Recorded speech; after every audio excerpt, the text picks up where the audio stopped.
Why was everyone ignoring her at the briefing table? Maybe because to them, she wasn't anyone.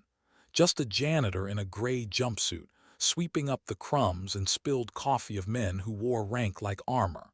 The kind of woman nobody remembered by name until the day they'd wish they had. The logistics hub at Arcton Bay smelled of diesel, sea air, and something faintly metallic. It was the scent of long days and tired soldiers, but not for her. For her, every sound, every vibration, every careless laugh meant something. 3 months under cover and not a single step wasted. Kaylin Strayed moved with purpose even when pretending to drift. Her mop slid across the cold concrete floor, its rhythm slow and deliberate, masking the calm, constant calculation happening behind her quiet eyes. Every word said around her, every door left unlocked, every passcode carelessly spoken in front of her, all of it went somewhere in that silent mind. But today something was off. Lieutenant Colonel Rhett Varro entered the bay like a man convinced the world owed him a salute. His boots clicked sharp against the floor, echoing off the steel walls. His reflection glinted in the glass, tall, polished, a product of grooming and ego more than grit. He didn't see people. He saw rank, positions, hierarchies. And standing there by the door was someone who didn't fit any of them. "Well, look at this," he said, loud enough for everyone to hear. His voice carried that smug charm of someone who knew the crowd was on his side. "The janitor's wandering a little close to officer territory, isn't she?" Kaylin didn't answer. She didn't even look up, just kept sweeping. The motion was steady, predictable, the safest kind of defiance, the kind that drew no blood but made a man like Red itch. Behind him, Lieutenant Cass Ryan smirked, phone already in her hand. She lived for moments like these. Her blonde hair tucked neatly under her cap, her smile just sharp enough to hurt. "Oh, this is gold," she whispered, tapping the record button. "Guys, check this out."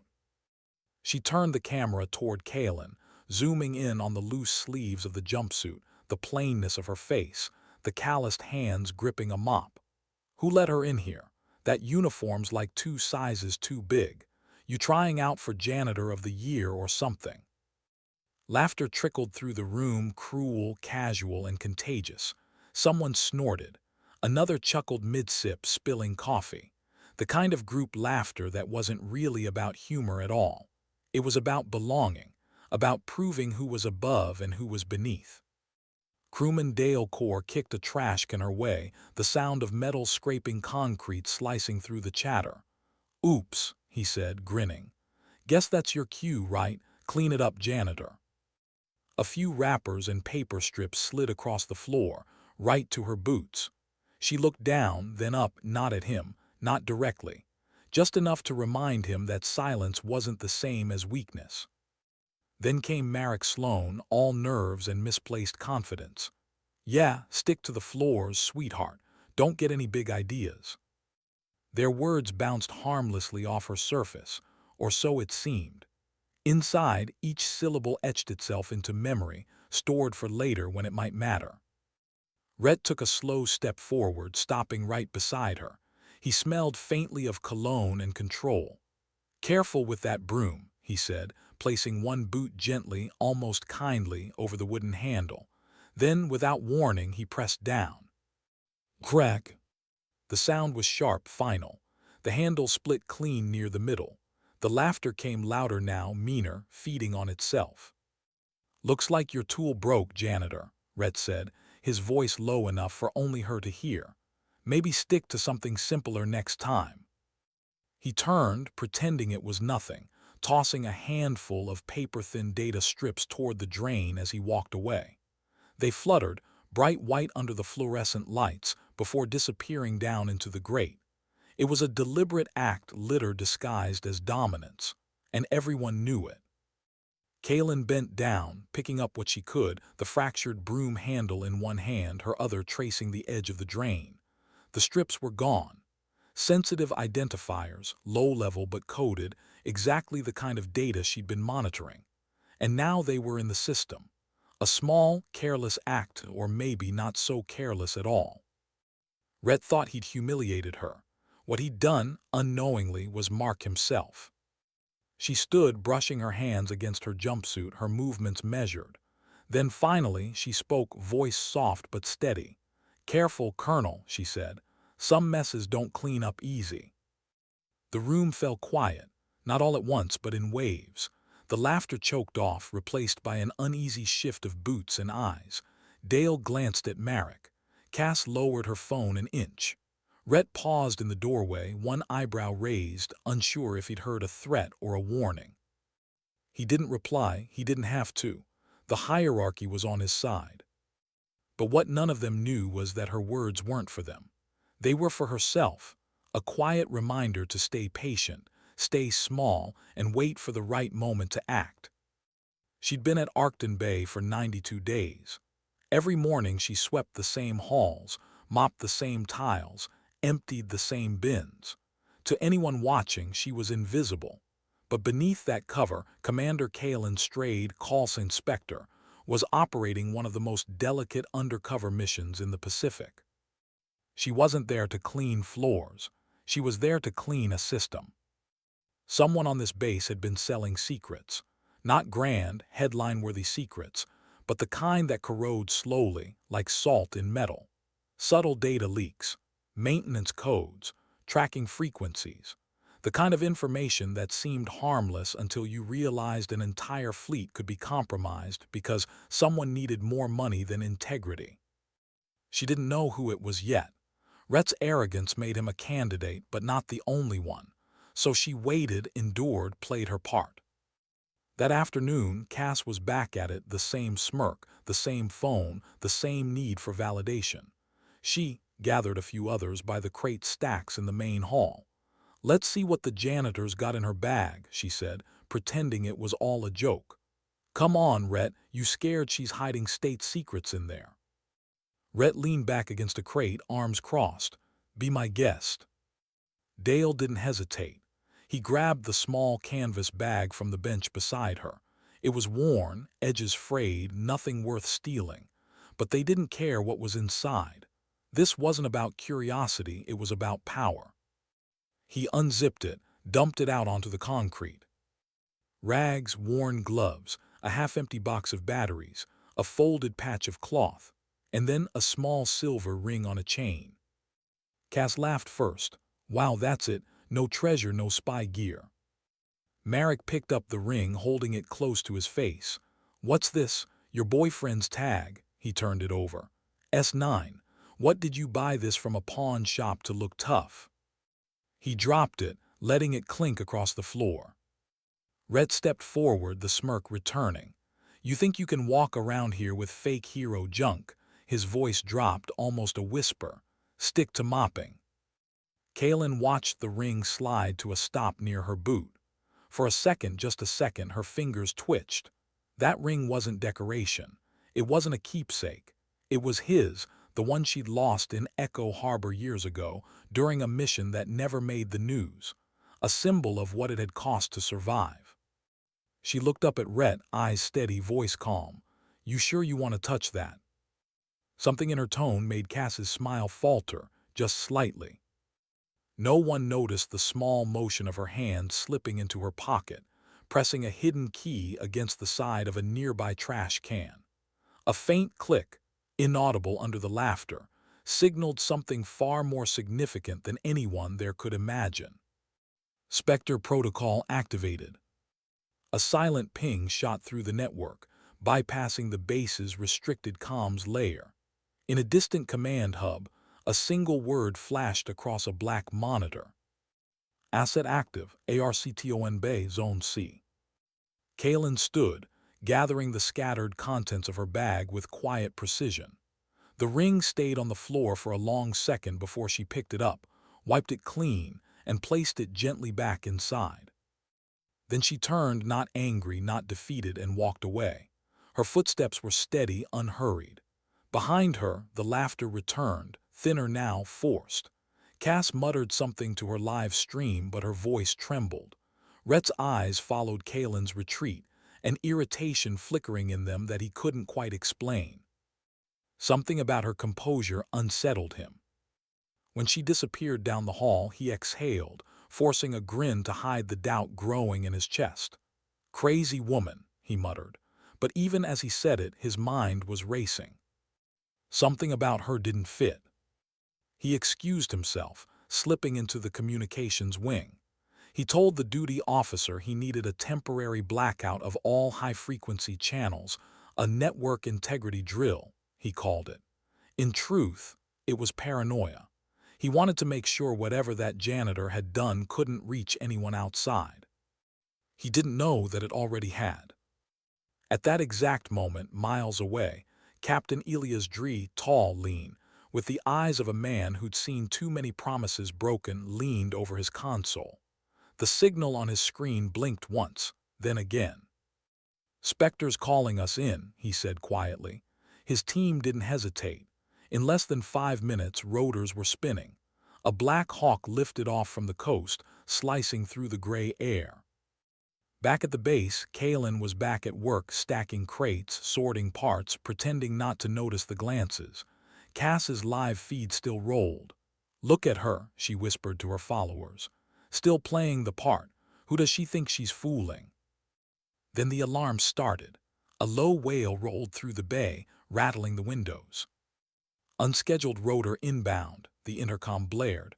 "Authorization pending." The officers froze. Cass lowered her phone. Rhett turned toward the open bay doors, confusion washing over his face. Kalen didn't freeze.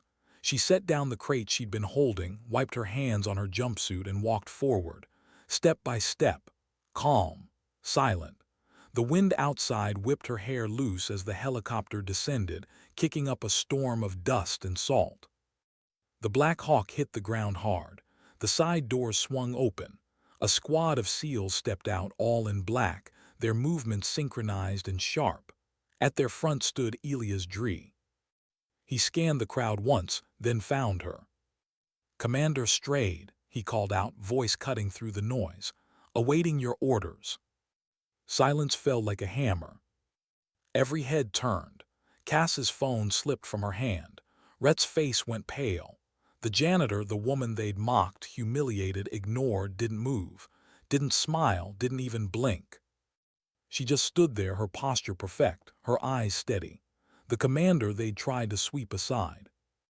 The lowest person in the room had just become the highest. And she hadn't needed to say a single word. He blinked once, twice, as if the scene before him were a hallucination his brain couldn't reconcile. The Black Hawk still trembled on the pad, its blades slicing the air in rhythmic fury. Dust and salt swirled through the open bay, settling in the folds of uniforms and the corners of guilty eyes.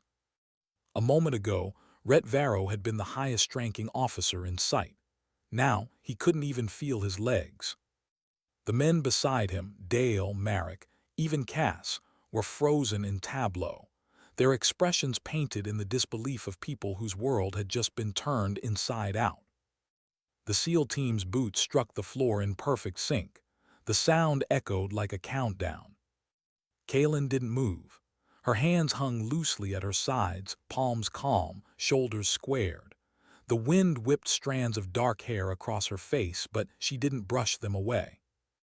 Elias Dree, in full tactical gear, stood just inside the doorway, visor lifted. His voice was even, clipped, the tone of someone who didn't waste words. "Commander Strayed," he repeated, "awaiting your orders." The room didn't breathe. Cass Ryan's phone hung in her limp fingers, still recording. A shaky live feed broadcasted the impossible image, a janitor being saluted by a SEAL unit. The comment section, unseen, unread, exploded somewhere beyond the base walls. Kalen's gaze swept the room once. Slowly, deliberately, every face that had mocked her, every smirk that had cut her dignity to ribbons. They were all here and none could meet her eyes. Rhett swallowed hard, throat dry. "Wait," he stammered, forcing authority into a voice that suddenly refused to obey him. "That's impossible." He stepped forward past the crates, boots crunching against debris. "Captain," he barked toward Elias, "this woman is impersonating an officer. She's a civilian contractor, she's nobody. You're making a mistake. His desperation was loud, ugly, transparent. He jabbed a finger toward Kaylin. She's not commander anything. Look at her, she's wearing a janitor's uniform. She's been mopping floors. Kaylin didn't move. She just watched him, the way a soldier watches the horizon before the storm breaks. Elias turned his head slightly, enough to glance back at Rhett, but said nothing. His silence was more damning than any argument. "Sir," Rhett continued, voice cracking on the word, "you're being played. She's disturbed. She's been sneaking around the base, breaking equipment, accessing restricted areas." "That's enough." Her voice cut through the room like a clean blade. Calm, controlled, final. The kind of voice you didn't interrupt. Rhett froze mid-sentence. Kaylin took one step forward. Not toward him, toward her ring, which still glinted faintly on the floor near the scattered rags. She bent down, picked it up, and turned it in her fingers. The small silver circle caught the light, S9 engraved faintly along its edge. She looked at it for a long moment, then lifted her eyes to Rhett. "You done?" she asked quietly. 2 words, that's all, but the silence that followed felt heavier than any order she could have given. Rhett opened his mouth, then closed it again. He looked around, seeking support that wasn't there. Cass's hands shook. Dale's stare was locked on the floor. Marek looked pale. The room had already decided. Elias gave a slight nod, a signal, not a question. The SEALs moved. They didn't shout. They didn't posture. They simply acted. 2 of them broke formation, closing the distance to Rhett in 3 swift steps. One hand pressed his shoulder down, the other slid his sidearm from its holster. The motion was practiced, efficient, clinical. Rhett's protest died in his throat. Across the room, 2 more SEALs approached Cass and the 2 crewmen. There was no aggression in their movements, just authority. Pure, unmistakable authority. Cass stumbled back, eyes wide. "Wait, I was just..." The plastic click of zip ties answered her. The sound echoed through the bay, small but deafening. Within 15 seconds, the power dynamic that had ruled the logistics hub for months was gone. Reversed. The abusers restrained, the silent woman standing free. No speeches, no revenge, just reality rearranging itself in front of everyone. Rhett struggled once, testing the grip on his arm. You can't just..." Elias looked at him, calm as stone. "You'll have time to explain everything to investigators, Colonel." That word, Colonel, landed like an insult now. Rhett's eyes darted toward the exits, toward anyone who might still believe in him. There was no one. Even the base crew, the ones who'd laughed along earlier, were suddenly very busy looking anywhere but at him. Kaylin turned her back on the chaos. She walked toward the control room, the sound of her boots unhurried, her breath steady. The SEALs cleared her path automatically, no command needed. Inside, monitors flickered with blue light. Data feeds scrolled across the main screen, lines of code streaming like quiet witnesses. She unclipped a small mic from her collar. "Initiate internal integrity sweep," she said. "Full access." The words carried the weight of authority. No one dared question. Almost immediately, the system whirred to life. Cameras shifted. Access logs began to update. One by one, encrypted terminals across the base linked into her command channel. Behind her, Elias stepped in. "We've got control of the comms," he said. "Blackout protocols confirmed. You want external sync?" "Not yet," she replied. "Let's see what the rats left behind." He nodded. "Copy that." Minutes passed in near silence, broken only by the hum of machines and the faint clatter of keys as her team began parsing through layers of code. Outside the glass, Rhett stood surrounded, his once perfect uniform wrinkled, his hair damp with sweat. Cass was seated on a crate, wrists tied, eyes red. Dale and Marek slumped beside her, too ashamed to meet anyone's gaze. The irony wasn't lost on anyone. Earlier she had been the invisible woman cleaning up their messes. Now they were hers. "Commander," Elias said softly, "we've got something." Kalen turned. On the secondary monitor, a feed from the maintenance mainframe appeared, a routine system log, the kind no one ever read closely. But embedded inside, beneath hundreds of lines of code, was something else. A siphon, small, precise, hidden in plain sight. It wasn't stealing secrets, not the kind most would look for. It was sending something worse. "Frequency data," Kalen murmured, eyes narrowing. "A26 Delta relay." "That's our sonar jamming beacon network," Elias said. His tone was flat, but his jaw tightened. "If someone had that, they'd know exactly when and where our fleets go dark," she finished. He looked at her. "How long?" She exhaled slowly. "Too long." A soft chime broke the tension, the system confirming data extraction. Kalen stared at the screen, reading the string of addresses tied to the leak. It wasn't random. It wasn't technical error. It was deliberate. And it pointed right back to Retvaro's access ID. She didn't flinch. She didn't smile. She just watched the evidence appear, line after damning line, and said quietly, "Log it. Encrypt. Forward to command integrity." Elias nodded. "You want to brief them yourself?" "No," she said, "this isn't about me." Outside, the noise had died completely. The only sounds were the rotors slowing outside and the soft rhythm of the sea beyond the bay. Kalen turned toward the glass. Rhett's eyes met hers for a fraction of a second before he looked away. He didn't know yet that it was over, but she did. Still, she waited. She always waited. Because patience, not power, was what had built her. The investigation unfolded in real time. Military police moved in, sealing Rhett's office, confiscating his devices, pulling data logs, personal comms, and encrypted files. Cass tried to explain, tears running down her face, voice cracking as she insisted it was all just a prank. No one listened. Her live stream was already being scrubbed by digital forensics. The footage would survive in archives, but her credibility would not. Dale and Marek sat side by side, silent. The fear had burned through their arrogance, leaving only the quiet realization that humiliation was a two-way mirror, and they were finally seeing their own reflection. Kaylin stepped back into the hall, her bag slung across her shoulder. The same bag they'd dumped hours earlier. The same bag they'd mocked. She stopped by the broken broom handle still lying near the drain. It was small, splintered, forgotten. She crouched, fingertips brushing the crack where Rhett's boot had snapped it. The faint mark still visible in the concrete, a scar, insignificant yet permanent. She straightened slowly. The seals around her had begun to disperse, securing the perimeter, checking access points. Elias approached, his expression unreadable. "Commands confirming data link," he said quietly. "They'll want a debrief tonight."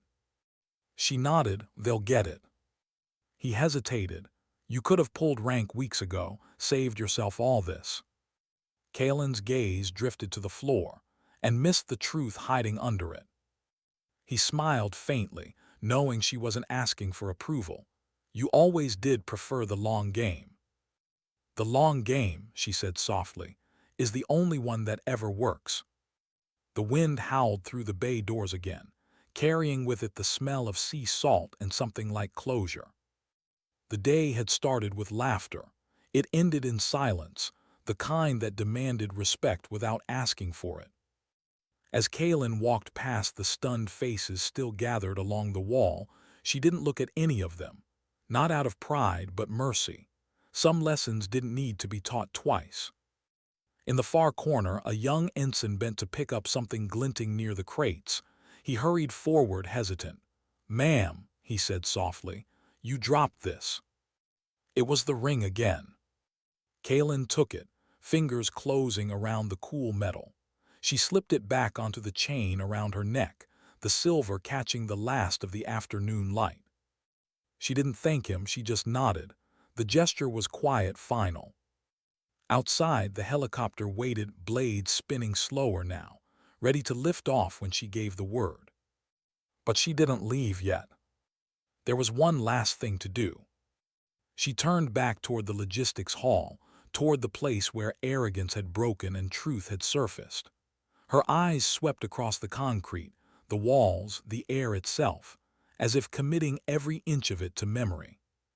Because someday, long after the dust settled, long after the reports were filed and the names forgotten, she wanted to remember exactly where dignity had stood that day, silent, unarmed, but unshakable.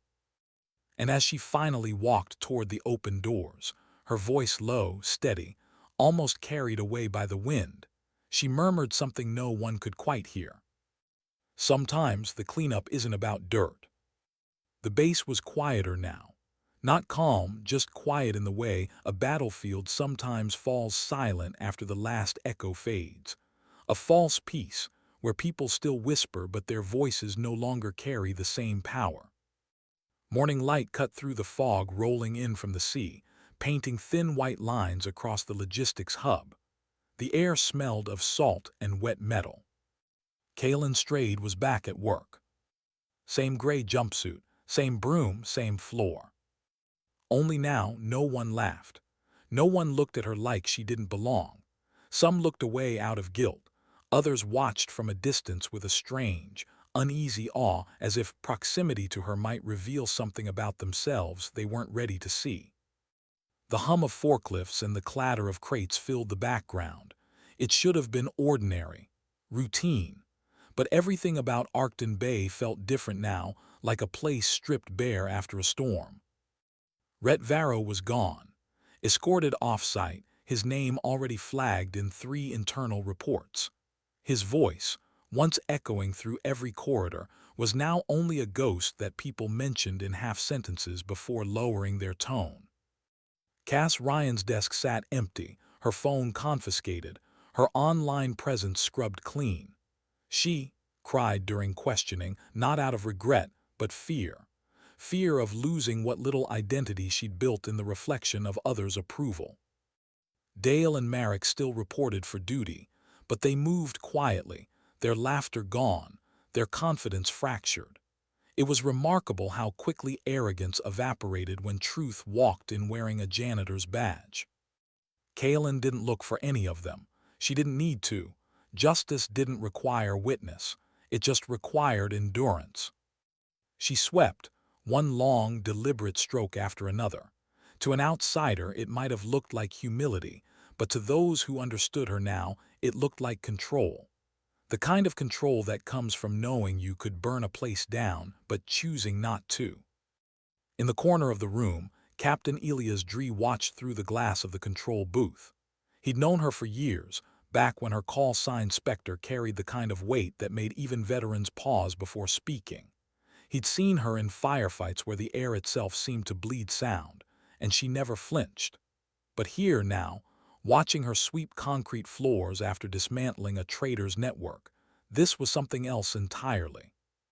He walked out slowly, boots soft against the floor, stopping a few feet away. "You don't have to do that anymore," he said quietly. Kalen didn't look up, and let someone else miss the details. Elias smiled faintly, still the same Spectre, always 3 steps ahead. "Sometimes," she said, her voice low, "you only find what's hidden when you keep your head down long enough for people to forget you're looking." He nodded. He understood that better than anyone. For a long moment, they stood in silence, just the sound of the broom and the ocean beyond the walls. Then Elias handed her a sealed folder. The paper was stamped with red classification bands. "Command wants this sent directly to them. It's everything the sweep pulled. Rhett's messages, encrypted traffic, offshore transfers, the works." Kalen stopped sweeping. "How deep does it go?" Elias hesitated. "Deeper than we thought." He wasn't just selling schedules. "There's chatter suggesting coordination with someone higher. Maybe not here, but close. Someone in procurement, maybe fleet operations." Her eyes didn't move, but her grip on the broom tightened slightly. "You're saying this wasn't just greed?" "I'm saying this was structured." Kaelin took the folder, turning it in her hands, and they used arrogance as their camouflage. Elias exhaled. You always said pride is the easiest uniform to infiltrate. She looked at him then, not smiling, not cold, just steady, because it wears itself. He nodded again, his voice dropping lower. Command wants you back on active clearance. They're reinstating your operational file. You'll have authority to continue the sweep up the chain. Her gaze flicked toward the ring resting against her collarbone, the one that had survived everything. And if I say no, then they'll send someone else, Elias said. Someone who doesn't understand what this place really cost. A pause, then she spoke, almost a whisper. No one ever really understands the cost. They just count the bodies and call it balance. Elias didn't answer. He didn't need to. Kaelin tucked the folder under her arm, the broom leaning quietly against the wall beside her. I'll finish the cleanup, she said. Then I'll decide. He watched her walk away, that same measured stride, the one that had once led men through firefights and now moved through corridors of bureaucracy with the same precision. In the distance, the sea fog thickened, swallowing the horizon. That evening, the control room glowed in the dim light of monitors. Rows of screens displayed cascading data streams, files being cross-checked, timestamps syncing across continents. Kaelin stood over the main console, reviewing lines of intercepted communications. Her reflection ghosted across the glass, calm, expressionless, but her eyes flickered as if reading something deeper between the words. Captain Dree, a voice came through the calm line. Integrity Command wants visual confirmation of the extracted package. Elias leaned into the mic. Confirmed. Commander Strayed has the hard copy and encrypted mirror. Understood. Proceed with protocol seal. The transmission ended. Kaelin looked at the feed one last time. Among the data, beyond Rhett's arrogance, Cass's vanity, and the other's ignorance, there was something else. A thread. A faint, recurring signature embedded in the digital noise. Who, Ghost Line 12, she asked. Elias frowned. It's a dead code, decommissioned 5 years ago after the Echo Harbor incident. She turned slowly. No, someone resurrected it, look. He stepped closer. The monitor displayed a transmission log showing that same signature pinging back from an external relay, once. Only once, timed exactly 12 minutes after her Spectre signal had gone out. That's impossible, he said. Kaelin's tone stayed calm. Nothing's impossible, just unacknowledged. Could be a false echo, Elias said. Residual data from your activation code. Could be, she said. Or it's someone making sure we know they're still listening. The room felt colder suddenly, the hum of the electronics deeper. She leaned closer to the screen, tracing the faint pulse of light as it disappeared into static. The ghost of a ghost, a whisper through metal and code. If she'd been anyone else, she might have ignored it, but she'd learned long ago the real threats never shout. They wait. Tag it, she said softly. Follow the pattern for 48 hours. No alerts, just eyes. Elias nodded, typing quickly. Consider it done. When he looked up again, she was staring out through the glass toward the open bay doors. The fog had rolled in heavier now, swallowing the coastline, muffling sound. The Black Hawk from the day before sat quiet on the pad, rotors still, cockpit empty, like a sentinel waiting for orders. You think it's over? He asked. She didn't turn. It's never over. We just stop seeing the pieces when they get too small. He studied her for a moment. You're not planning to stay here, are you? She was quiet a long time before answering. No, once the data's secured, I'm moving north, Fleet Command. If there's another link, that's where it'll surface. He wanted to say something to remind her she'd earned rest, redemption, maybe even peace. But he knew better. People like her didn't chase peace. They maintained it for others. Kaelin picked up the ring again, letting it catch the soft blue light of the monitors. He used to say the quietest victories are the loudest ones, she murmured. Elias frowned. Who did? She glanced at him, eyes distant. The man this ring belonged to. For the first time since the operation began, her voice cracked just barely. A hairline fracture in the armor. Elias didn't press. He simply nodded. Then let's make this one loud enough to last. By morning, word of the investigation had spread beyond the base. It wasn't public. It never would be, but the military had its own form of gossip. Whispers traveled faster than truth. At breakfast, officers avoided the logistics hall entirely. The ones who used to laugh loudest at her expense found other corridors to occupy, pretending they had new duties. The young ones, the ones who had watched in silence, were the only ones brave enough to offer quiet nods of respect when she passed. She didn't return them. She didn't need to. Respect wasn't the point. By noon, the official announcement came. Lieutenant Colonel Rhett Varro, relieved of command, pending inquiry. Cass Ryan suspended, awaiting tribunal. Dale Core and Marek Sloan reassigned indefinitely. Justice in neat lines of text, cold, clinical, efficient. But justice, she'd learned, was rarely clean. Later that afternoon, as she was cataloging the final box of seized data drives, something at the bottom of a bin caught her eye, a shape half buried under shredded paper and coffee grounds. She reached in and pulled it out. A cap, Rhett's, still bearing the gleam of his insignia beneath the dirt. For a long moment, she just stared at it. The symbol of everything that had poisoned this place, authority without accountability. She didn't throw it away. She didn't keep it either. She set it back into the bin neatly, almost respectfully. Then she wiped her gloves against her jumpsuit and went back to work. Because the cleanup wasn't about vengeance. It was about restoring balance, the kind most people never noticed until it was gone. Outside, gulls screamed over the bay. The tide was shifting. The horizon had started to clear. Kaylin looked out through the glass, her reflection faint against the brightening sky. For the first time in months, she allowed herself a single deep breath. Not relief, just release. The mission was still moving, somewhere beyond this place. But here now one chapter had closed. And as the light caught the silver ring against her collarbone, she whispered softly, a thought, a truth, maybe even a vow. Dignity doesn't shout, it simply endures. Why couldn't she shake the feeling that someone else had been watching the whole time? The air in Fleet Command felt different, thinner, colder, too clean. The kind of place where even silence had rank. Every corridor gleamed, every polished surface reflected expectation. Kaylin Strayed walked those corridors like a shadow no one wanted to acknowledge. Some saluted out of habit, not recognition.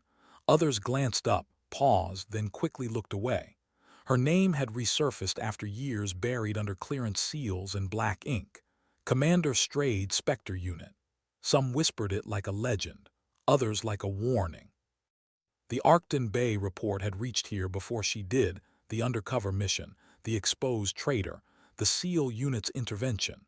It all sounded cinematic on paper, but behind the neat phrasing and official commendations, the words carried unease.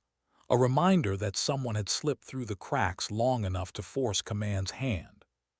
She reached the upper briefing level, the sound of her boots echoing softly against the glass and steel. When the door opened, Captain Elias Dree was already inside, standing beside a table strewn with digital projectors and files, his posture tight, his jaw set. He looked up as she entered. "You made good time." She dropped a small encrypted drive onto the table, didn't stop to sightsee. Elias managed a thin smile. "Still allergic to rest, I see." "Rest is a myth," she said. "Peace too, we just take shifts pretending." He nodded toward the holographic map hovering over the table. "Then you'll love this." The display shifted coastlines, grid overlays, pooling data routes. "The leak from Arcton wasn't isolated," he said. "We found matching code fragments embedded in maintenance transmissions from 3 other stations, 2 domestic, 1 offshore. Whoever engineered it, they used Rhett's arrogance as a distraction. Kalen studied the grid, arms folded, meaning he wasn't the architect, just the mask. Exactly, Elias said. And here's the part Command doesn't like, the signature in the transmission routes. Ghost Line 12. The name hung between them like static. Kalen didn't react outwardly, but her pulse tightened just slightly. We saw it ping after the Spectre signal, she said.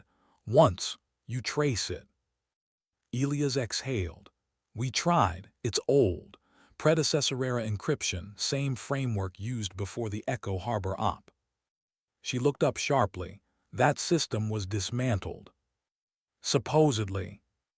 The pause stretched long enough to let memory do what it always did, reopen old wounds. Echo Harbor, the op no one spoke of, the mission that erased half her team and buried the rest under new names. Her hand brushed the ring around her neck, fingers tightening briefly. You're saying someone revived it. Elias' eyes met hers. I'm saying someone never shut it down. The hum of the holomap filled the silence. Finally, Kalen spoke. Then we're not hunting a leak, we're hunting a survivor. That night she stood alone on the observation deck above Fleet Command. The sea below was ink black, the air sharp with salt. Lights blinked along the horizon where ships drifted like patient ghosts. She leaned against the railing, the cold biting through her jacket, eyes fixed on the water. Somewhere out there was a signal that shouldn't exist, one that carried the ghost of a man she'd lost years ago. The man who'd worn the same ring she now carried. She remembered that night, the chaos of gunfire, the comms cut, the scream of engines. The mission had gone dark, but he'd stayed behind to hold the perimeter. Go, he'd said, finish it. And she finished it, but the cost had followed her home. She'd been told he died when the op collapsed, that his last transmission burned with the data core, but Ghost Line 12, it was his code. Her reflection in the glass blurred against the dark. The whisper of old guilt rose like a tide. You ever get tired of ghosts? Elias' voice came from behind her. She didn't turn, only the ones that don't stay buried. He stepped beside her, leaning on the rail. Command wants you to take a team, reconstruct the relay path, find the source. Which means they still don't trust me. Maybe, he said, or maybe they trust you more than they trust themselves. She glanced at him. That's not comfort, Elias. Didn't say it was. The wind whipped between them, carrying the low thrum of a passing patrol craft. After a long silence, she asked, what's the cover? Maintenance oversight for Aegis sector. You'll have one analyst and a pilot, low visibility, no insignia. Names. He handed her a thin folder. She flipped it open, 2 photos. Lieutenant Hale Oren, 28, systems analyst, quiet eyes, and Chief Pilot Naomi Kirsch, mid-30s, expression unreadable. Both clean records, both assigned recently. She closed the file. Good, keep it that way. When do you want to move? Elias asked. She looked back at the sea. Now. He nodded, no argument. He'd known her long enough to skip them. The flight north was long and silent. The hum of the transport drone filled the cabin, steady and low. Naomi Kirsch flew with precision, no wasted movements, no chatter. The kind of pilot who understood that silence wasn't absence, it was control. Hale sat across from Kalen, his data pad glowing faintly. Your commander strayed, he said, as if confirming a rumor. She looked up from her notes. Was. He hesitated. You still are technically. The Spectre file's active again. Titles are convenient, she said. They tell people how much to listen. He nodded, not sure if it was an invitation or a warning. What exactly are we looking for? A ghost, she said, one that shouldn't be here. He frowned, unsure if she was serious, and if we find it. She leaned back, eyes on the ceiling. Then we find out who woke it up. Hours later, the craft descended through clouds thick with mist, landing on a remote refueling station. one of the last manned outposts before open ocean. The place looked abandoned, half the lights flickering, paint peeling from steel walls. Naomi powered down the engines. "Doesn't look like Command's been maintaining this one," she said. "They haven't," Kalen replied, unstrapping. "That's why we're here." They entered the control module, a small, circular room filled with dormant consoles and the smell of rust. Hale immediately began scanning the relay data. "You were right," he said after a few minutes. "Ghost Line 12 bounced through this hub, but it's strange. The packet wasn't outbound. It was received." Kalen's brow furrowed. "From where?" He tapped the console, filters aligning. A single coordinate blinked on the screen, not on land, not even near it. Somewhere deep in the ocean grid. "That's a black zone," Naomi said, stepping closer. "No active relays, no beacons, nothing." "Except one," Kalen murmured. Hale zoomed in. Signal strength was low like a dying beacon, but it used a military handshake, pre-echo era. Kalen stared at the screen, the faint pulse blinking at the edge of the digital map. "How far?" 200 nautical miles northeast." She straightened, "Plot a course." Naomi hesitated. "That's restricted water." Kalen looked at her, eyes steady. "So was Echo Harbor." Naomi held her gaze for a beat, then nodded. "Understood." The engines roared back to life. As the craft lifted off, the refueling station shrank beneath them, a forgotten speck swallowed by cloud and sea. The world ahead was dark water and stormlight, the horizon split by flashes of lightning too distant to hear. Hale double-checked his data feed. "You really think someone's still out there, after all this time?" Kalen watched the sky ahead. "Sometimes what's lost isn't gone. It's waiting for the right moment to be seen." Naomi glanced at her in the mirror, curiosity flickering. "And if what's waiting isn't friendly?" Kalen's answer was soft. "Then we remember who we are." The storm thickened. The navigation lights blurred against rain. Somewhere below them, deep beneath the surface, a forgotten signal pulsed once, faint, steady, calling something home. Kalen's eyes stayed fixed on the horizon, jaw tight, heart beating in rhythm with the blades above. Because she knew. Ghosts didn't come back to haunt. They came back to finish what was left undone. The ocean had a sound to it, one that only those who'd been at sea too long could recognize. Not just the crash of waves or the low drone of the wind, but something deeper. A hum that lived beneath it all, like a pulse, ancient, watching.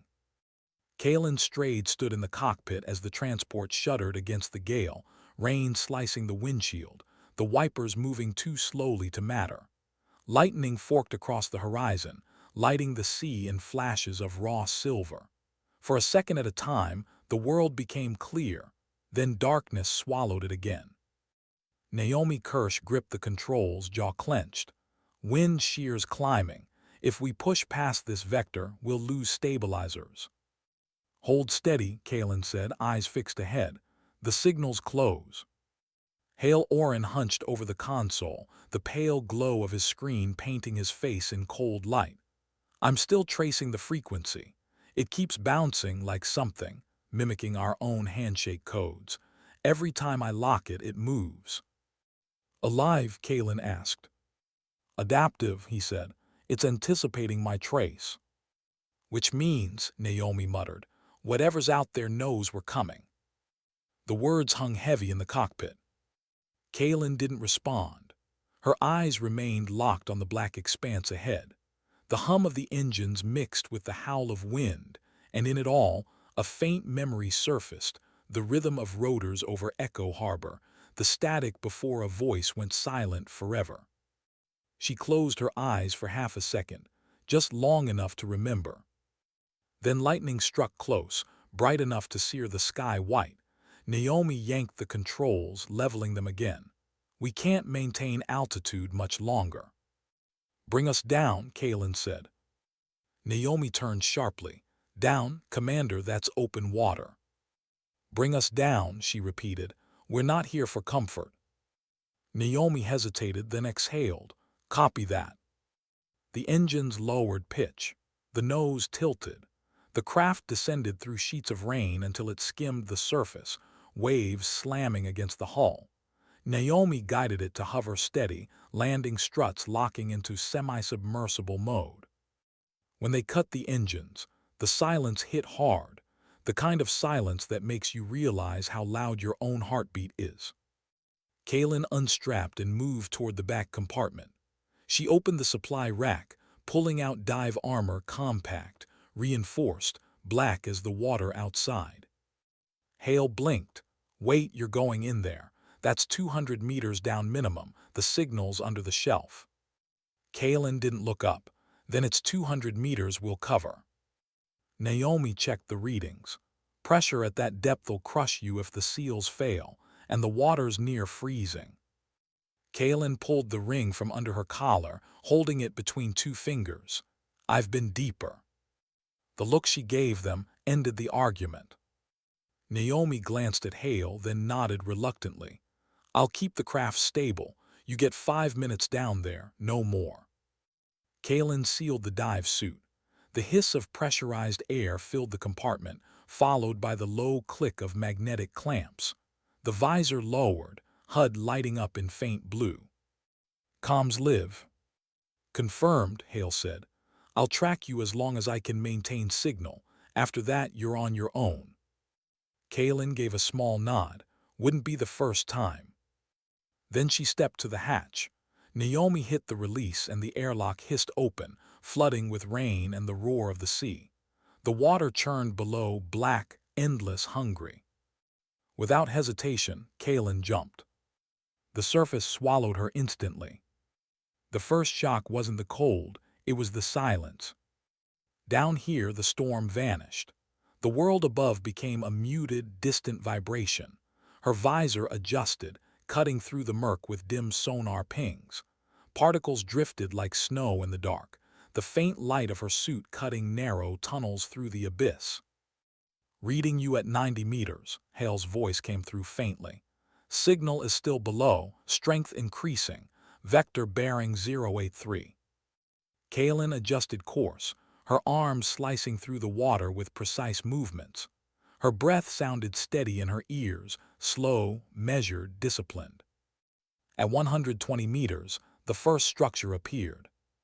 A twisted metal frame, half buried in sediment, cables tangled like roots. It looked old, years old. She recognized it instantly. Echo Harbor Tech. Her pulse quickened. Hale feed confirms debris from pre-classified deployment, tagging coordinates. Copy that, Hale said, his voice sharper now. You're close, Commander, 30 more meters. She descended further, light cutting a narrow cone through the dark. Then she saw it, the beacon. Half embedded in the seafloor, still blinking faintly, its casing corroded but alive. The marking was barely visible under layers of algae and rust. GL-12. Ghost Line 12. Kaylin hovered above it, the faint pulse reflecting off her visor. Hale, I've got visual. The relay's intact, but it's not broadcasting outward. Meaning? Hale asked. It's receiving. Before he could respond, the HUD flickered. Static crawled across her display. Then faint, impossible, a voice. Spectre. Her breath caught. The word was barely a whisper, broken by interference, but it was there. Spectre, do you copy? It couldn't be. Her heart slammed once, hard enough to feel in her throat. Hale, she said, you hearing that? Negative, he replied. I just lost half your telemetry, say again. Someone's transmitting, she said, on internal band. The voice came again, clearer this time. Kaylin, you shouldn't have come back. Her blood went cold. She spun slowly, scanning the black around her. Nothing but endless dark. Her sonar pinged one contact, faint, moving along the seafloor. A shadow in motion. Surface, I've got activity at my 6 o'clock. No response. Hale. The comms cracked with static, then silence. Something passed behind her fast, too fast. Her HUD caught a blur of shape, metallic, not human. She twisted, stabilizers flaring. The sonar blipped again, closer. "Show yourself," she hissed under her breath. The darkness shifted, and from it, a small, dull shape drifted into view. A drone, military grade, old design. The same model used during the Echo Harbor extraction. Its light blinked once, then twice, then projected a small holographic message into the water between them. A man's face. Pixelated, distorted, familiar. "Kalen," the voice said again, faint but unmistakable. "If you're seeing this, it means I didn't make it out. Or maybe I did and I'm not the same anymore. Doesn't matter. You weren't supposed to come back here." Her breath caught in her throat. It was him. Commander Aiden Rourke, the man she'd lost. The image glitched, fragmenting into static before returning. "There was no betrayal at Echo Harbor," the recording continued. "There was a contingency. Someone higher wanted it buried. They killed the mission to kill the evidence. We tried to send the data out through Ghost Line, but they shut it down halfway through. I stayed to keep the leak alive. If Command found out." The feed flickered again, the face dissolving into static. Kalen reached forward, touching the hologram. "Who buried it, Aiden? Who?" The signal stuttered, one last line forcing its way through the interference. "Command integrity, not what you think. Trust no." Then the image cut, the beacon's light dimmed to black. Silence swallowed everything. Kalen stared at the dead relay, the echo of his voice still in her helmet. Command integrity, the same division she just reported to. Her heartbeat thundered in her ears. She turned upward, pushing toward the surface. The water around her felt heavier now, colder, like it wanted her to stay. As she rose, a glint caught her eye, a small emblem half buried near the beacon. She hesitated, reaching down to grab it. A metal badge, half corroded but still legible. Fleet Command, Internal Oversight Division. Her chest tightened. They sent her to clean up their own crime scene.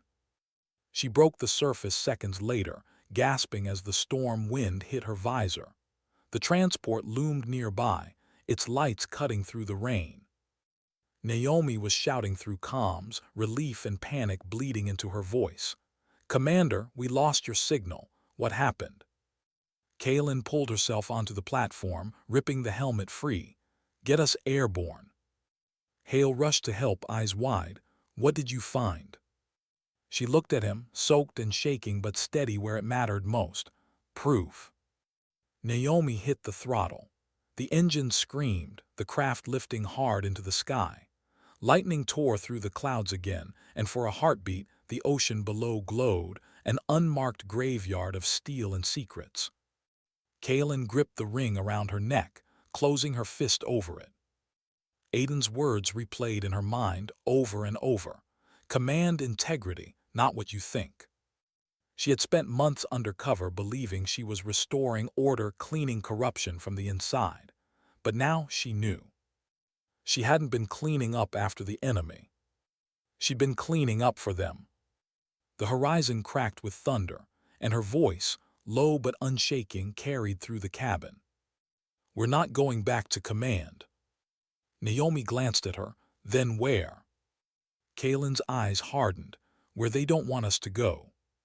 The storm faded as dawn bled across the horizon, pale and cold. The ocean below looked calm again, pretending innocence. But Kalen had seen the truth buried beneath it.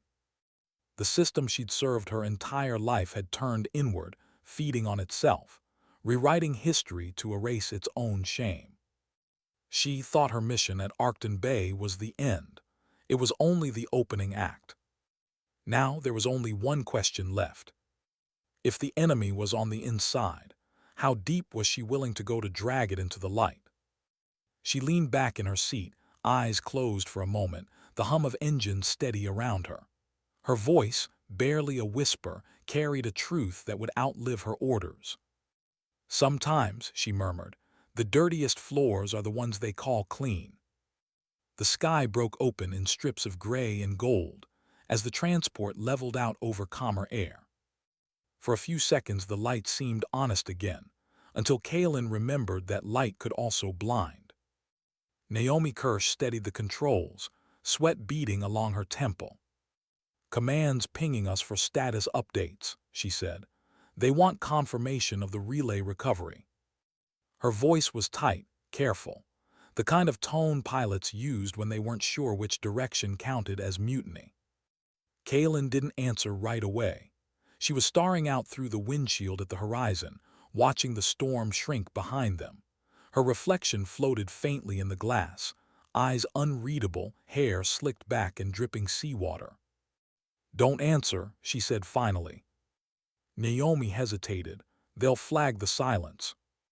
"Let them," Kaelin replied. "If we respond, they'll trace the signal and lock us out before we can breathe." From the rear of the craft, Hale looked up from his console. "Commander, I'm scrubbing the transponder, but if we stay dark too long, we'll look like deserters."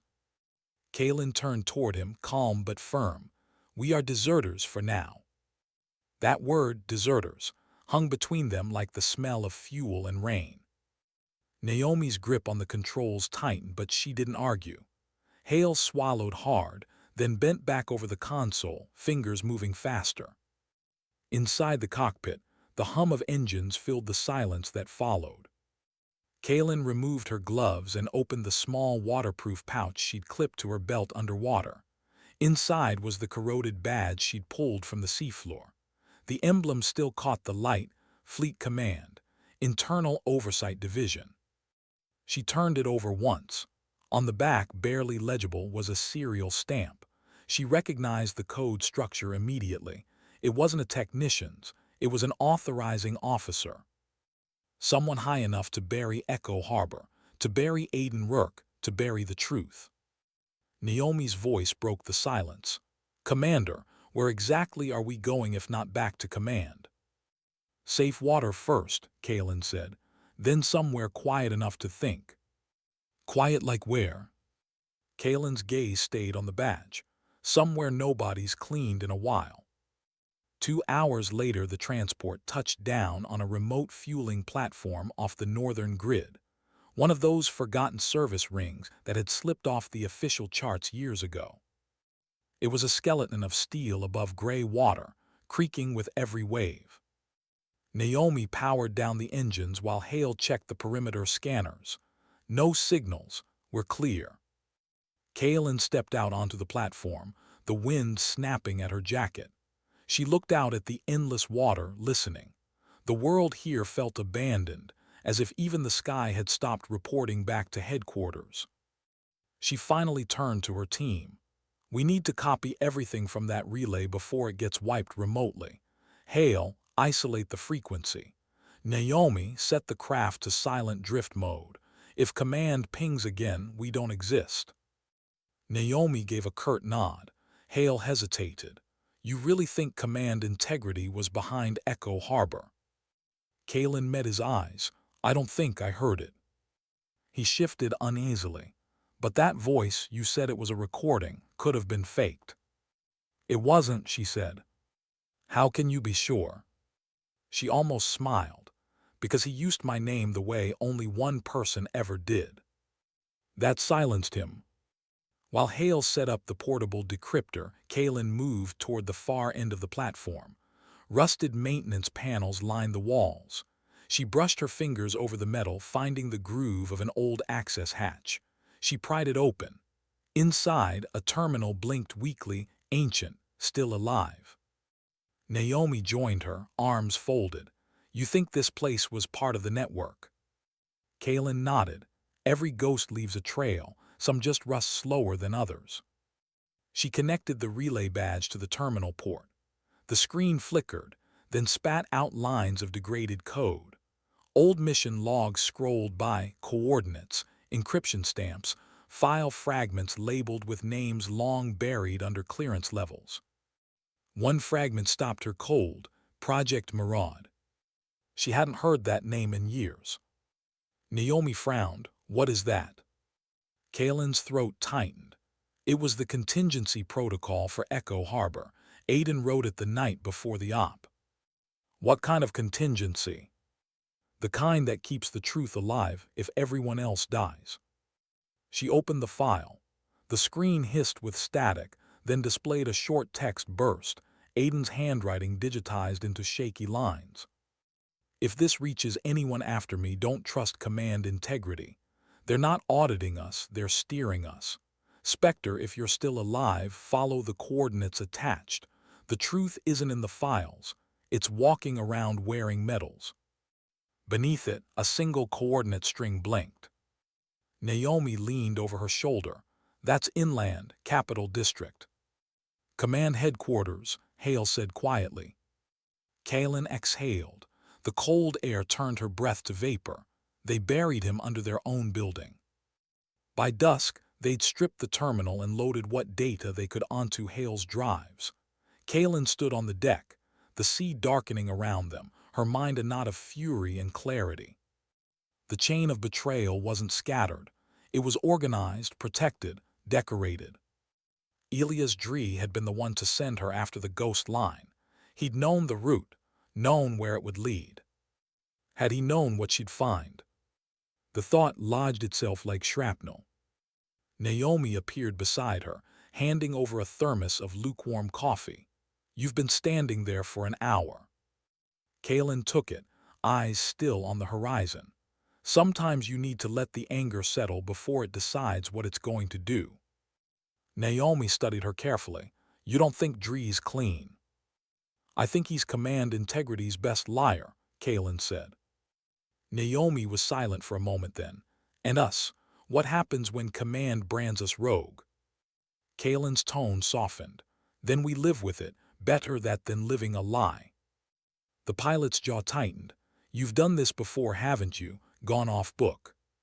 Kaelin's eyes flicked toward her. Every mission worth remembering starts that way. Lightning flashed far to the south, faint, harmless. Hale stepped out onto the deck, tablet in hand. Got something. One of the encrypted packets references a live authorization key issued under Dree's credentials 48 hours ago. Kaelin turned sharply. Where? Fleet Command's central network. It activated a recovery drone right after our signal went dark. Naomi cursed under her breath. He's tracking us. Kaelin's expression didn't change. He's cleaning up where loose ends. Hale's voice wavered. Commander, if Dree's compromised, going back to the capital's suicide. Kaelin looked out over the water again, the faint glow of the city lights bleeding through distant clouds. Then we don't go to the capital. Then where? Naomi asked. To someone who outranks Dree. Who would that be? Kaelin's answer came quietly. Admiral Lena Marin. Hale blinked. The one who retired after Echo Harbor. The one who resigned before they could silence her, Kaelin said. She's been off-grid for years. Last rumor put her in the northern settlements. If anyone still believes in what the Navy was meant to be, it's her. Naomi nodded slowly. You trust her? Kaelin's gaze hardened. I trust that she hated integrity more than anyone alive. They refueled through the night. By morning, the wind had calmed, the sky washed clean. The transport lifted again, heading north across open water. For a while, no one spoke. Hale sifted through the corrupted files, Naomi flew, and Kaelin watched the waves slide past below like liquid mirrors. Somewhere in the rhythm of the engines, she thought she could still hear Aiden's voice. The calm tone he'd used during briefings, the one that made chaos sound survivable. Don't carry ghosts, he'd told her once. Just learn from where they fell. She whispered it now, almost to herself. Still teaching me, even from the deep. Hale looked up. Commander. Nothing, she said. Keep working. He hesitated, then nodded. Hours passed. As they crossed into northern airspace, the radar pinged once, faint but definite. Naomi stiffened. We've got a tail, 30 kilometers out, closing fast. Kaelin moved beside her, scanning the radar. The blip grew stronger, then split into two. Drones, Naomi muttered. High-speed interceptors. Model looks command grade. They're Dree, Kalen said. Orders. Keep altitude low. Bring us into the fog bank ahead. The craft dipped sharply. The sea rose to meet them. The engines screamed as Naomi threaded through pockets of mist, visibility near zero. The drone's sensors would lose them here, but only briefly. Hale braced himself, gripping the console. We can't outrun them forever. Not planning to, Kalen said. She moved to the rear bay, opening a storage locker. Inside was a sealed case marked Emergency Deployment, Non-Lethal Countermeasures. She cracked it open and pulled out 2 cylindrical charges. Naomi's eyes widened. You're kidding. Kalen attached them to the underside hatch. EMP bursts, short range. If I time it right, they'll fry the drone's optics before they can tag us. Time it wrong, Naomi said, and we fry ourselves. Kalen smiled faintly. Then let's not time it wrong. The radar pinged louder now, the drones closing in. Naomi held the craft steady, every muscle in her arms locked. 5 seconds, Hale called. Kalen crouched at the hatch, thumb on the trigger. 3, 2. The hatch opened to screaming wind and ocean spray. She counted the beats between lightning flashes. 1, 2, then threw the first charge. White light erupted below them, a pulse so bright it burned through the fog. The radar screamed, then went silent. Naomi steadied the craft, adrenaline shaking through her arms. Tell me that worked. Hale grinned. Both drones offline, no new pings. Kalen closed the hatch. Good, then we're ghosts again. Night fell slow and heavy. The sea beneath them turned to glass. Kalen sat alone near the rear viewport, the stars faint behind the clouds. In her hand, she turned Aiden's ring between her fingers. The metal felt colder than it should. She thought about Dree, his calm tone, the trust she'd placed in him, the quiet betrayal woven through every order. But anger wasn't what she felt most. It was disappointment, a deeper, quieter wound. Naomi approached, handing her a ration pack. You should eat. Kalen took it but didn't open it. Naomi hesitated. If we find Marin and she confirms what you think, what then? Kalen looked out at the horizon. Then we tell the world what command integrity really is. Naomi's voice dropped. They'll come for us before that. Kalen's reply was soft, almost tender. They already are. For a long moment they stood in silence, the hum of the engines the only sound. Then Kalen spoke again, voice low but certain. Naomi, Hale, whatever happens next, you don't stay because of me. You stay because you believe the truth matters. If that's not enough, take the craft and disappear. Naomi met her gaze. We're already too deep to disappear. Hale nodded from the cockpit. Guess that makes us believers. Kalen's mouth curved into something close to a smile. Then let's make it worth it. The horizon ahead flickered with faint northern light, green ribbons moving across the sky. It was almost beautiful, an omen painted across the dark.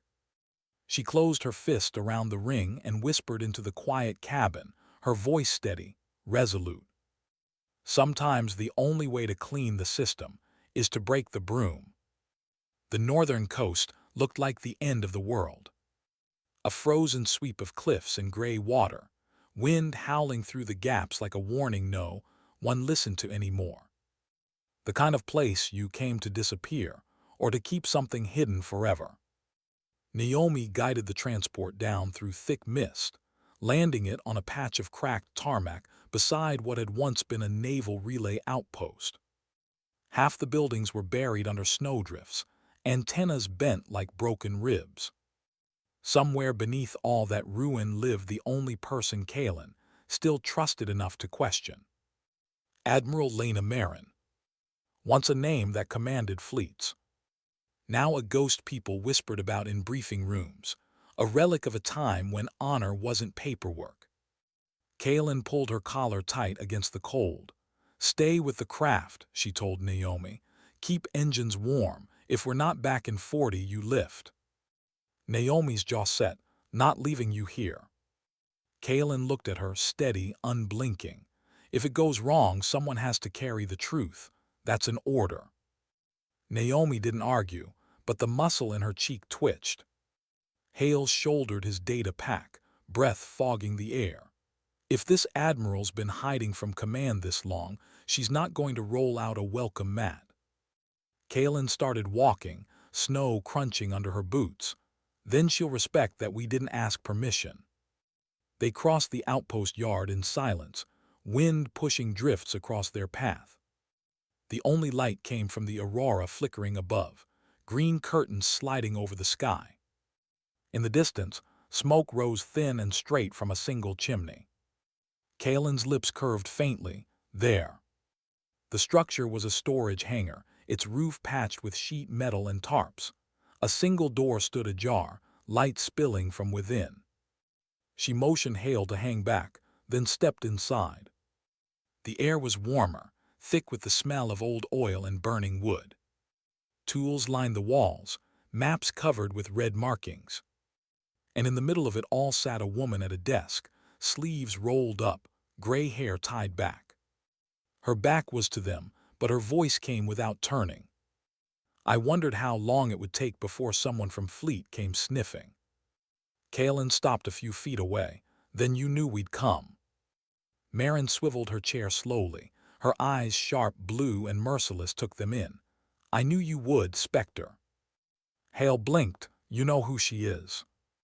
Marin ignored him. I read the Arcton report. Sloppy work, letting them humiliate you that long. Kaelin didn't flinch. Sometimes you have to let rot surface before you can cut it clean. The older woman studied her for a moment, then stood. Despite the years, she still carried authority like a weapon. You look like your file pictures finally caught up to reality. Reality's heavier than a file, Kaelin said. Marin's mouth twitched, almost approval. You didn't come this far for small talk. What do you have? Kaelin reached into her jacket, producing the corroded badge and Hale's drive. Evidence of internal sabotage. Ghost Line 12 relay. Someone resurrected it. It led back to command integrity. Marin's expression hardened. Of course it did. You knew, Kaelin said quietly. I suspected, Marin replied. But suspicion without proof is mutiny, and mutiny gets buried faster than truth. Hale stepped forward. We found a recording from Echo Harbor Commander Aiden Rourke. He said integrity was steering operations, not auditing them. The Admiral's eyes flicked to Kaelin. He was your co, wasn't he? Kaelin's jaw tightened. He was more than that. Marin nodded once slowly. I signed the deployment order that sent him there. The silence that followed was sharp. You signed it? Kaelin asked, voice low. I did, Marin said. And when the mission went dark, Integrity filed a report saying you disobeyed extraction protocol. They called it operator error. I resigned the next day. Kaelin stared at her. You could have fought it. I did, Marin said simply. But the people writing the rules don't lose fights, they rewrite them. She moved to a locked cabinet, pulled out an old holopad and placed it on the table. I kept copies, not of the files, they wiped those, but of what came before. She activated the pad. Lines of data appeared, budgets, internal memos, operational edits.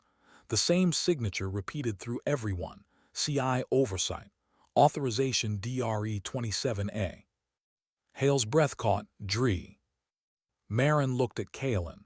He wasn't just Integrity's man, he is integrity. He built the division after Echo Harbor fell, used your mission as the justification. Kaelin's fingers curled around the edge of the table. So every leak I plugged, every traitor I exposed, was his doing. His testing ground, Marin said. He's been grooming assets, purging anyone who asks too many questions. The leaks create the chaos. The cleanups prove the need for more control. Naomi's voice crackled through Kaelin's calm. Commander, you've got movement. 2 signals inbound, looks like scout drones.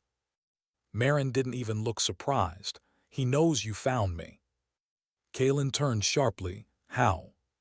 You brought that badge, Marin said. Integrity tags every piece of their hardware. Soon as it powered up, it pinged home. Hale swore softly. We just gave away our position. Kalen's mind moved fast. Naomi, prep for immediate evac. Launch decoy drones south vector. Copy, Naomi answered. Kalen faced Marin. You have to come with us. The Admiral shook her head. You'll move faster without me. I'm not leaving you here to die, Kalen said. I'm not dying, Marin replied. I'm stalling them. She walked to a console built into the far wall, activating a perimeter defense grid that flickered to life around the outpost. You'll need proof Dree can't erase. In my personal archive, there's a manifest of every integrity operation since its creation. It's stored on a hardline node under the Capitol's comm tower, Sector 9. Hale looked stricken. That's their data core. Exactly, Marin said. They'll never expect someone to walk in. Kalen stared at her.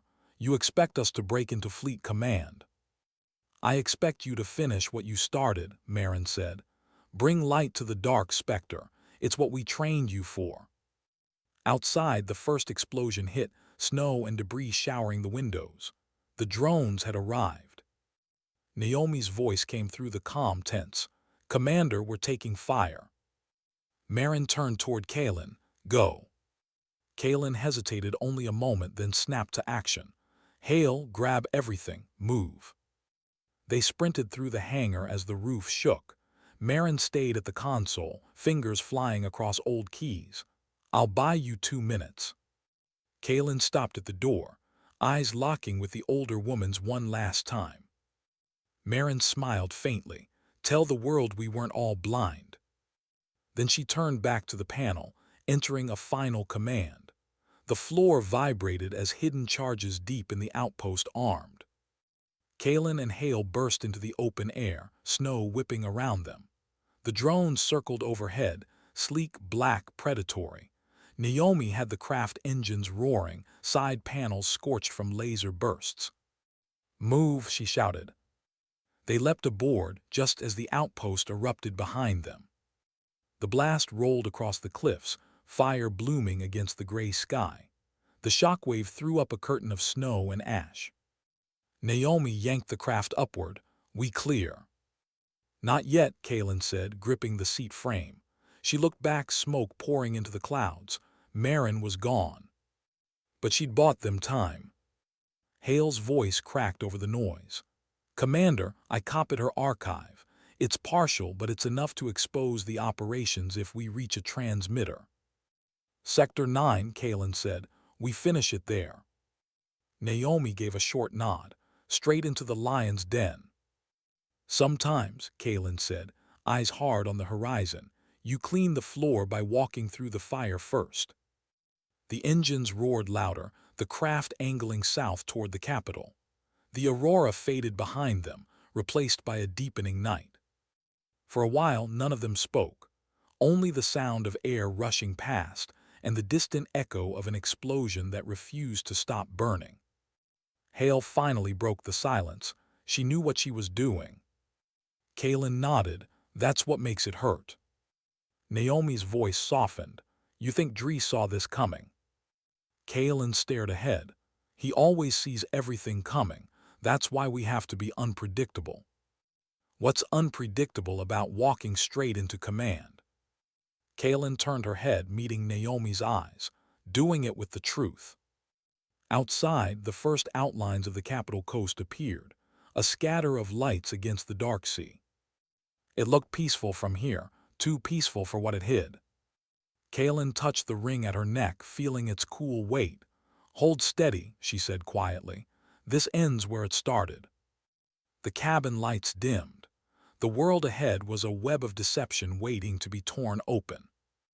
And somewhere within those walls of glass and authority, Elias Dree was already preparing for her arrival. In the distance, a storm was rising again. Not from weather, this time from truth. They flew through the night without lights. No chatter, no music, no hope of rescue. Just the soft vibration of the engines and the steady breath of three people who'd already accepted they might not be coming back. The capital appeared slowly, a glow on the horizon growing into a sprawl of light and steel. Fleet Command Headquarters towered in the center, a monolith of mirrored glass that looked clean because it reflected nothing. Naomi guided the craft down behind the old freight district on the outskirts. "We can't land anywhere near the tower without triggering proximity scans," she said. "We go in on foot." Kaylin checked her gear, not weapons, just data drives, scramblers, and one unmarked transmitter. She looked to Hale. "You remember Marin's coordinates?" He nodded, face pale but steady. "Sector 9 subbasement, data core level. Hardline nodes buried under the main comm spire." "Good," Kaylin said. "We'll use the maintenance tunnels, less eyes." Naomi tightened her jacket. "And if Dree waiting?" Kaylin's eyes were calm, unflinching. "Then he finally gets to see what he built." The tunnels beneath the capital smelled of rust and old electricity. Every sound echoed, boots on metal, water dripping, distant hum of power lines. Kaylin led, flashlight cutting a thin line through the dark. At a junction ahead, Hale stopped. "Motion sensors," he whispered. Kaylin crouched beside him, studying the small blinking diode embedded in the ceiling. "They're not patrol grade," she said. "Maintenance grid, stay under the beam." They slipped beneath, shadows moving like memory.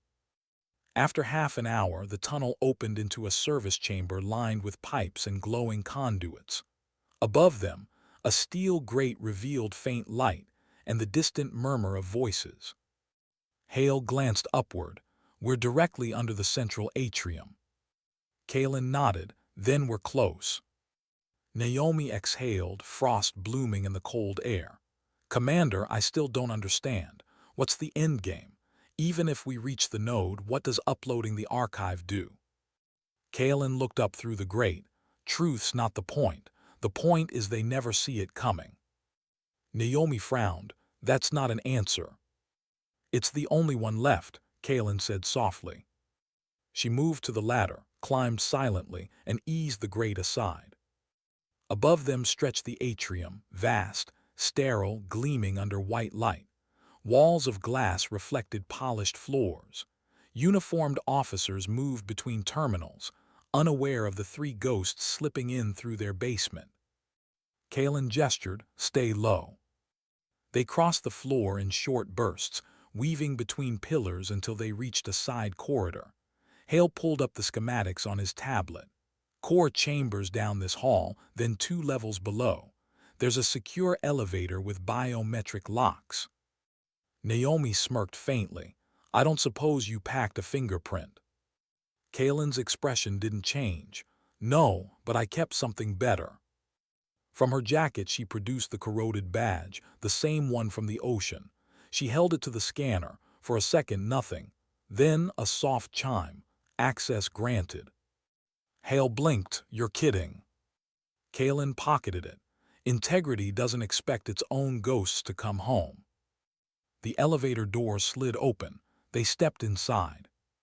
The descent was silent, broken only by the hum of machinery. The lower they went, the colder the air became. Hale's hands trembled around the tablet. Naomi watched the floor counter tick down. When the doors opened, they were greeted by a corridor lit in sterile blue. Frost clung to the pipes. The hum here wasn't just sound, it was vibration, deep and constant, like standing inside a heartbeat. "This is it," Hale whispered, "the core." They moved to the end of the corridor where a reinforced door waited. Kaylin placed the badge again. The light turned green. Inside was a room the size of a hangar, walls lined with server towers, lights blinking like 1,000 quiet witnesses. At the center stood a raised platform surrounded by glass. A single console glowed faintly. Kaylin stepped forward, awe and anger mingling in her chest. Every lie they've ever written lives here. Hale approached the console, connecting his drive. "If we upload Marin's archive, It'll broadcast through every network feed linked to the fleet grid. Naomi's voice was low. And then what? Kalen's answer came soft. Then no one gets to pretend anymore. Before Hale could start the upload, a voice echoed through the chamber. Spectre. They froze. Kalen turned slowly. Elias Dree stood near the entrance, flanked by 2 armored guards. He looked immaculate, uniform pressed, expression calm, as if the entire scene were part of a lecture he'd prepared for. I thought I'd lost you, he said, but I suppose some mistakes need to find their way home. Naomi's hand went for her weapon, but Kalen lifted her slightly. No. Dree smiled faintly, still giving orders, admirable, pointless but admirable. Kalen's tone was cold steel. You built integrity to protect the fleet. You turned it into a mirror that hides your reflection. He tilted his head. I built it to keep chaos contained. You, of all people, should understand that. The world doesn't run on truth, Kalen. It runs on order. Order without truth is rot, she said. He took a step closer. You were my best operator. I gave you missions because you obeyed, efficient, detached, perfect, and then you found a conscience. Her eyes burned with quiet fury. I found what you buried. He looked almost sad. You should have let ghosts stay dead. Behind her, Hale whispered, Commander. Dree turned slightly. Ah, the technician. You think you can upload those files before my system wipes them? Go ahead, try. Every line you send, I intercept. Kalen looked at him. Then intercept this. She tapped the badge in her hand twice, and the server lights flickered. Dree's eyes narrowed. What did you? Failsafe, Kalen said. You tagged every badge to report home, but Marin rewired this one before she died. You've been broadcasting your location for the last 10 minutes. For the first time, his composure cracked. You wouldn't. I don't have to, Kalen said. You already did. Alarms blared through the chamber, distant at first, then louder, closer. Dree turned toward his guards. Seal the exits. Hale slammed the drive into the console. Now or never. Kalen moved to cover him as the guards advanced.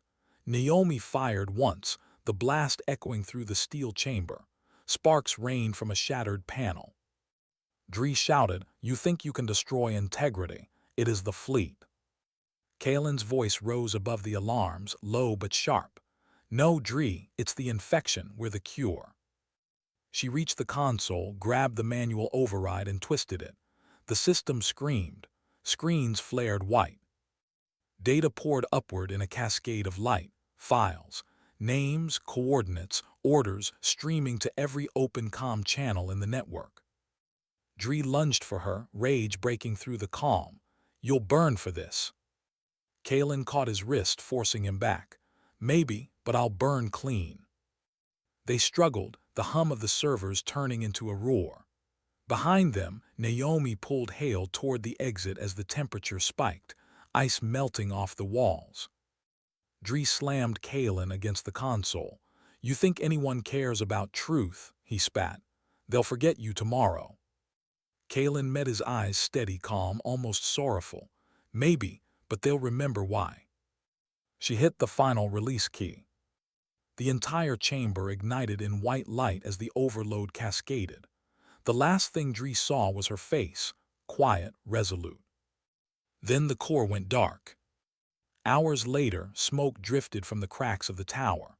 Emergency lights pulsed across the skyline. The Capitol buzzed with rumors, data leaks, command breaches, words like cover-up and coup whispered through every channel. In an alley 2 blocks away, Naomi and Hale crouched beside a battered transport. Both were alive, bruised, shaking. Naomi stared at the tower's glow. She stayed behind. Hale nodded slowly. She always was the failsafe. A silence settled, not grief, not yet, something heavier. Naomi wiped her eyes with her sleeve. So what now? Hale looked up at the distant spire where truth was finally bleeding into the light. Now we make sure she wasn't the last one. He handed her the ring he'd found on the floor of the transport, Kalen's ring, dented but intact. She closed her fist around it. "She was right," Naomi whispered. "You don't have to shout to change the world." They climbed into the craft. The engines hummed weakly, lifting them above the city. Far below, the tower burned, not with fire, but with light from every screen flashing the same message Marin had encoded years ago. Truth is not treason. As the city turned toward the rising sun, Naomi whispered into the wind, the words carrying like a vow. "Sometimes dignity doesn't speak, it simply acts." The horizon glowed gold, washing the smoke in color.